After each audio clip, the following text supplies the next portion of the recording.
Mr. President, I have the pleasure to extend to you warm congratulations of the delegation of Nepal on a unanimous election as President of the 47th session of the United Nations General Assembly. We are happy to have an eminent person like you with wide experience and skill to guide our deliberations at this particularly important stage in the history of the United Nations. I take this opportunity to express the great appreciation of my delegation to His Excellency Mr. Shami S. Shihabi, who presided over the 46th session with great distinction. I should also like to pay a tribute to our Secretary General, Dr. Boutros Ghali, for his dedication to the ideals of the United Nations. His statesmanship and wise leadership are crucial in our collective efforts towards realizing the vision of the Charter. Mr. President, the pace of the change in the world has presented humanity with both promises and challenges. Events of the last few years have underlined the universal applicability of the Charter of the United Nations. Its validity as a universal guide has stood the test of time and flux. Confidence in the organization as the central agency for upholding the rule of law and as a forum for harmonizing the actions of nations had never been greater. We have seen our united international community acting on the precepts of the Charter overcome an act of aggression. After decades of paralysis, the Security Council is functioning as envisioned in the Charter. Efforts to revitalize the role of the United Nations in economic and social fields have gained momentum. This unparalleled resurgence of faith in the United Nations is best symbolized in the admission of 20 new members in a single year. We are closer than ever before to the cherished goal of universal membership. A period of rapid changes is also a period of uncertainties. The old global order has passed, but a new order is still very fluid. At this threshold of a new era in international life, we have a broad framework for a better future in the charter of this organization. The challenge before the United Nations is to harness the new mood and dynamism in international life and bring it to bear on the global challenges facing mankind. It is the challenge to seize the opportunity to end war, protect dignity and worth of the individual, to ensure freedom and rule of law, and to promote economic development. In an interdependent world, the United Nations is indispensable for international cooperation. The task is by no means simple. In one single year, there have been upheavals of epic proportions, breakup of political entities of long-standing and brutal ethnic and religious wars.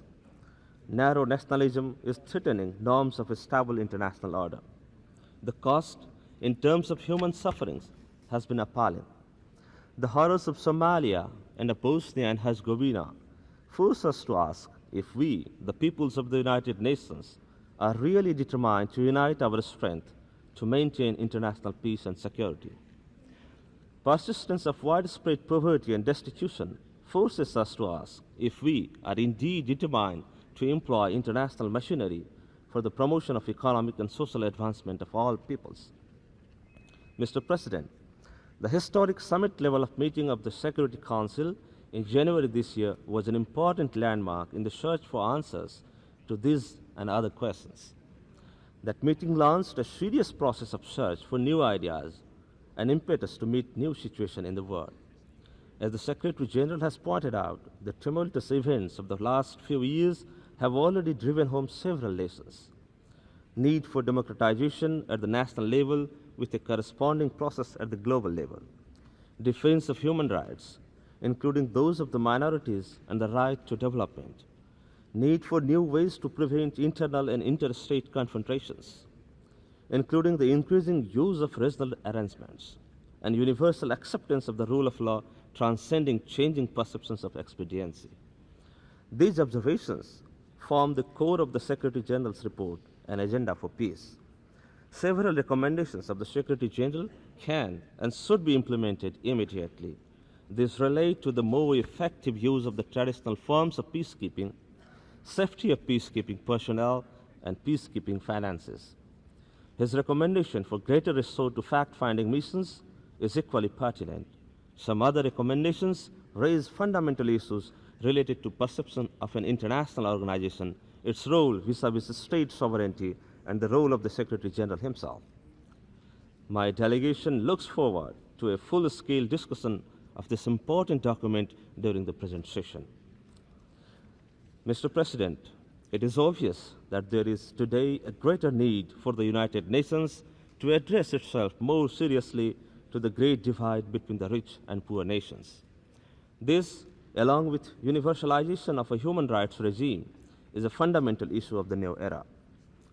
As a least developed country, Nepal accepts the principal responsibility for its economic and social development. Our development policies are directed towards creating basic infrastructure for development. Human resources development is a priority with us.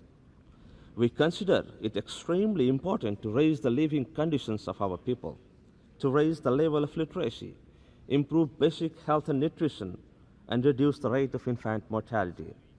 We are committed to these goals because we believe that it is the human being and not the state which has the ultimate right to development. We fully share the view that these goals can only be attained in a society which is committed to the inalienable right of its people to elect their own leaders in free and honest exercise of their will. We have already put in place the basics to achieve these objectives. Principal among them is constitutional guarantee for political pluralism, the rule of law, independence of judiciary, and safeguards for human rights. We now have the legal framework to enable people at the local levels to take primary responsibility for their own development. Having created the basic political and legal grounds, I wish to reiterate our appeal for measures to fulfill the targets set out in the program of action adopted by the Second United Nations Conference on the Least Developed Countries. While expressing deep gratitude for generous assistance we have been receiving from donor countries and multilateral agencies, we look forward to an increased cooperation to complement our own efforts to meet the needs of the poorest of our poor. Mr. President, it is now universally recognized that if development is to be possible, the life-sustaining ecological systems must be preserved. It is also universally recognized that development alone can make it possible to safeguard the environment. It is imperative to improve the living condition of the poor in developing countries so that they are not forced to destroy the ecological basis of their children's future to meet the immediate challenges of sheer survival. The United Nations Conference on Environment and Development, held in June this year, was the most potent expression of global interdependence. UNCED has established that developing countries need to mobilize their own resources for sustainable development. It mobilizes developing countries to take into consideration global environmental consequences in their development planning. It has also established the right of developing countries to development. UNCED has underscored the need for the transfer of additional resources and technology from industrialized countries to enable developing countries fulfill their responsibility to safeguard environment for the present and future generations. Equally important, UNCED has established that developed countries need to reduce the great burden they impose on environment. The Rio Declaration and Agenda 21 place people at the center of concern. Agenda 21, with its far-reaching implications, can be the centerpiece of a mutually beneficial international cooperation. Nepal sincerely hopes that the philosophical commitment of Rio will be followed through and strengthened. We hope that the establishment of a high-level commission on sustainable development will receive the utmost priority it deserves during this session of the General Assembly. Mr. President, while speaking of international cooperation in economic and social fields, I appreciate the ongoing efforts to enable the Economic and Social Council play the role envisioned in the Charter. Political justice will mean little if health and happiness of the people, especially in the developing countries, is ignored. Indeed, global economic and social development alone can constitute the lasting foundation of international peace and security. We welcome the serious and out-of-the-ordinary approach of the 1992 session of the ECOSOC as the first tangible move towards restructuring set in motion by the General Assembly Resolution 45/264. The holding of the first high-level segment of a regular ECOSOC session was a promising beginning. Also important was the examination of the operational activities, which included workings of the organs and agencies of the United Nations family in economic and social fields.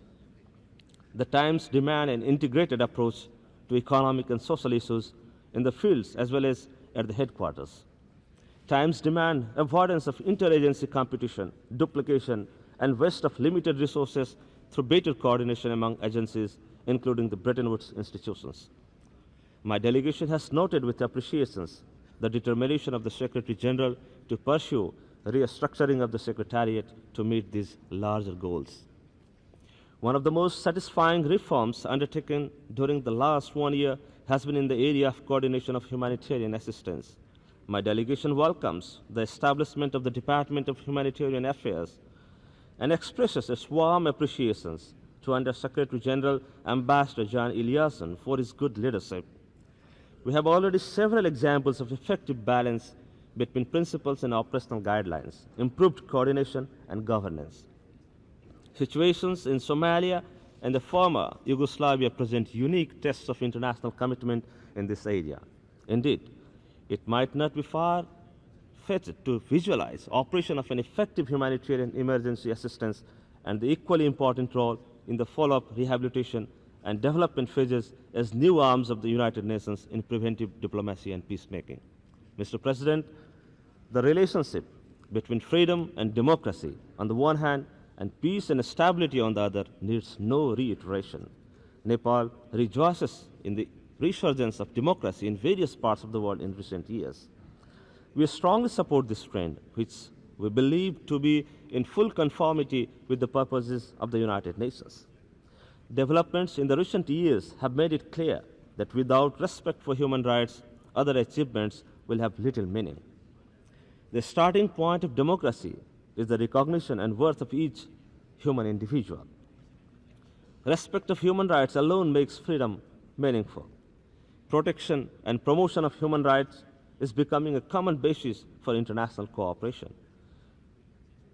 Respect for human rights is an essential condition for the conduct of international relations in a spirit of openness, trust, and confidence. Realization by many peoples within well-established political entities of their right to self-determination has raised the complex question of the rights of the minorities. Clearly, absolute self-determination of each minority would have unforeseen consequences to the system of international relations. Clearly, multi-ethnicity, cultural, and religious pluralism would continue to enrich most of the nations of the world. However, it is a duty incumbent on governments to ensure that members of minority are guaranteed the full enjoyment of basic human rights common to all. It is also a duty incumbent on governments to ensure special protection when needed. The current upheavals in various parts of the world underscore the need for the United Nations to work out principles which can serve as common reference for peaceful resolution of conflicting aspirations. Mr. President, the historic Strategic Arms Reduction Treaty, unilateral disarmament decisions by the United States and the Russian Federation, and the agreement reached between the two countries this summer are crucial steps towards lower levels of armaments and greater security. There is an overwhelming consensus today that opportunity provided by the uniquely favorable international relations must be seized to reach a comprehensive test ban treaty. Events in the Persian Gulf have put non-proliferation of nuclear and other weapons of mass destruction on a global focus.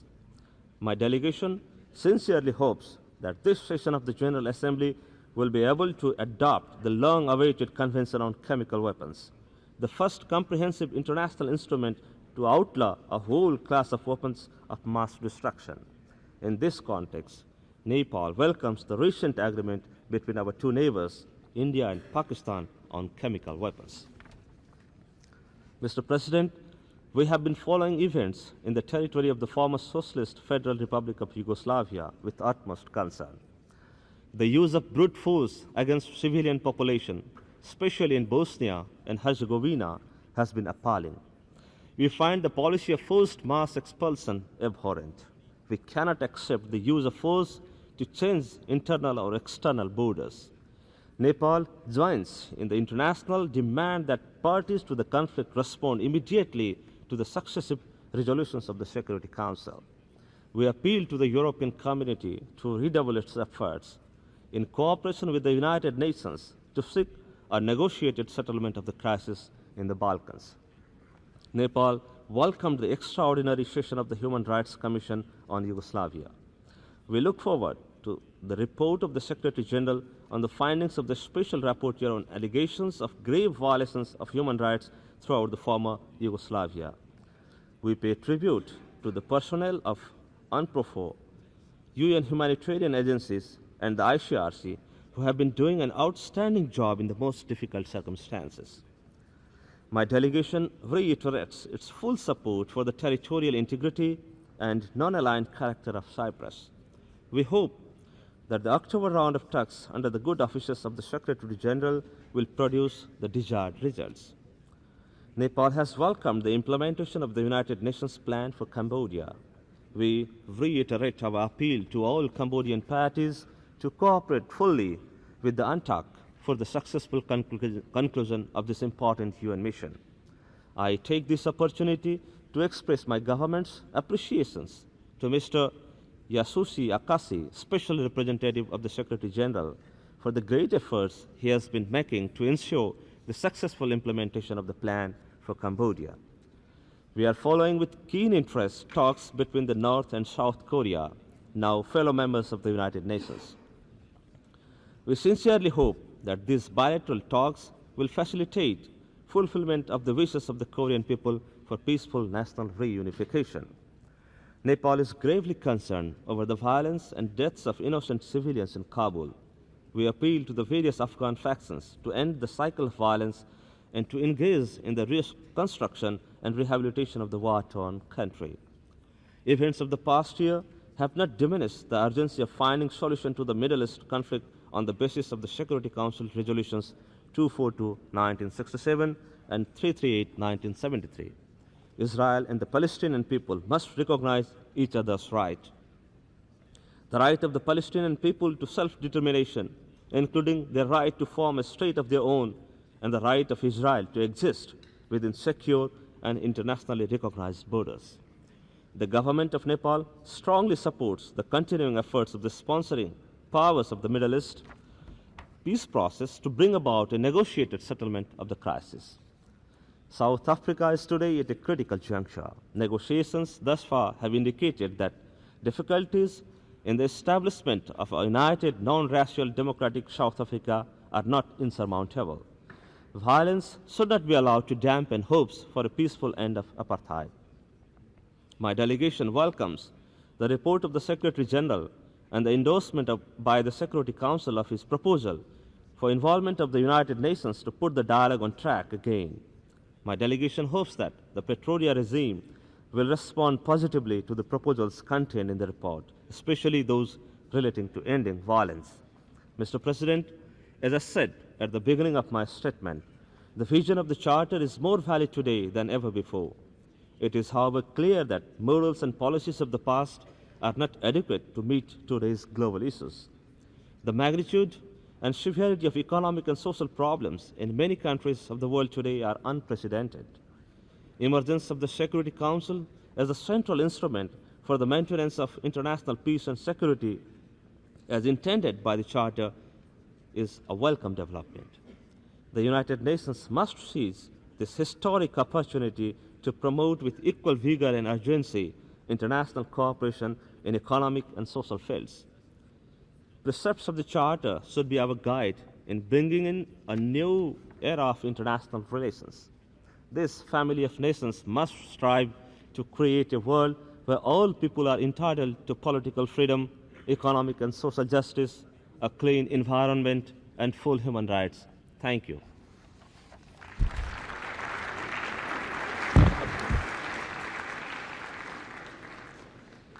I thank the Minister of State for Finance of Nepal. We have heard the last speaker in the general debate for this meeting. The meeting is adjourned.